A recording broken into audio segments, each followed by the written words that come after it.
Merci beaucoup. Voilà pour les groupes, mais je vais passer la parole maintenant à Madame Véronique Besse pour les non-inscrits. Pareil, vous avez droit à 2 minutes 30 et 2 minutes 30 pour la réponse. Et ensuite, nous aurons 10 orateurs individuels.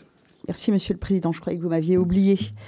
Merci pour cet exposé sur un rapport très, très dense qui aborde effectivement de nombreux sujets d'actualité. En effet, l'accès à l'alimentation est plus que jamais au cœur de l'actualité, que ce soit au niveau international avec les différentes crises géopolitiques ou au niveau national avec la mobilisation des agriculteurs et la question de notre souveraineté alimentaire, comme vous l'avez expliqué tout à l'heure. Depuis la crise en Ukraine et l'abaissement des droits de douane, le marché français s'est vu inondé de produits ukrainiens, notamment de volailles.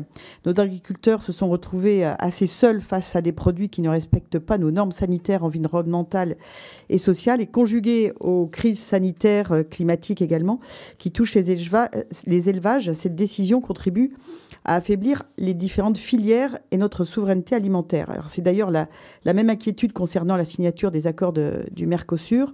Sous couvert de libre-échange, nos agriculteurs se retrouvent en concurrence avec des produits moins chers, mais qui ne respectent aucune de nos normes. Au-delà de la simple question des coûts des produits, cela affaiblit durablement notre souveraineté alimentaire, mais aussi notre tissu industriel qui en dépend. Je pense notamment aux abattoirs. Il serait naïf de croire qu'à terme, les pays avec qui nous signons ces accords ne les utiliseront pas comme moyen d'influence sur la politique française et européenne. Dans votre rapport, vous recommandez la mise en place de clauses miroirs et de mesures miroirs, mais de telles mesures sont-elles réellement suffisantes et comment s'assurer de leur réelle mise en place sur le terrain et comment mieux armer notre pays et l'Union européenne pour défendre notre souveraineté?